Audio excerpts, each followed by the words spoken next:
May Pasko na eh. Pagkaswerte ni Nanay Janet at sa iyang Asa mo po yo? maing gabi mga lods ni gawas taron kay nagplano ta nga mo palitag para panihapon niya. For the meantime mo palit po ta og 5 ka kilong bugas kay ihatag na to og mapuhon sa lucky sharer. Dili na pud katong pang random, pang lucky sharer yung kinsay pinakadaghan og share nga atong matagaan. Gagmay dito. Kaya may nalampot para po sa atong mga followers. Kaya naghinam-hinam po sa taon sila og kuan ka ng matagaan sa 5 ka kilong bugas na to. Munang nigawas taron ni palitag 5 ka kilos diri sa tindahan na may gikuandaan. Sa eskina palita.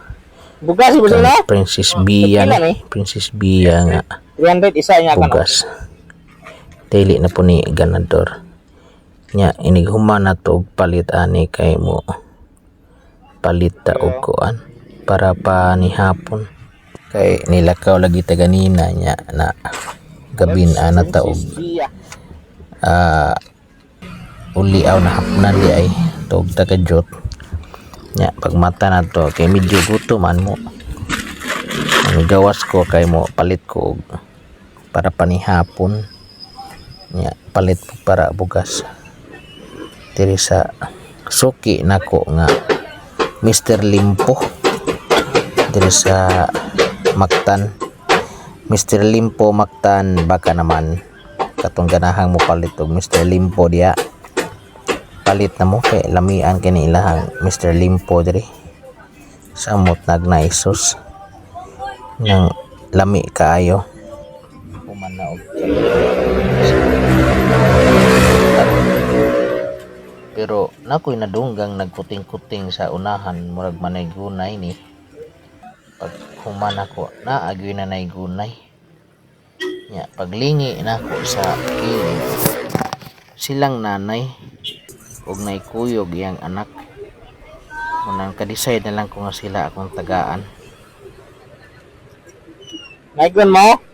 Ha? Asa mo po yo? Sila na gyud akong tagaan ni nanay imbis para sa akong lucky share sila na lang. Sila lang taga ang nanay ko ano.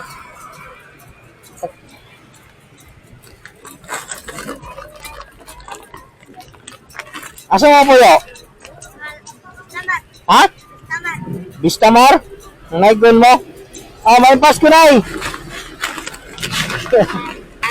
Asa mo po yo? Samar. Isa may ngani mo? Janet. Ha? Janet. Janet. Bistamar po yo. Layo aman. Layo po man ito dito. Sige ha. Wayo kay. Panglungag ha. Sige sige. Merry Christmas. So mao to mga lods. Wa na magdahom ni nanay og iyang anak siya atong matagaan. Bis para sa atong lucky sharer na timing mga sila nga murag karapat dapat yung tagaan. Sila na lang. Mao to mga lods, maayong gabi ug daghang salamat.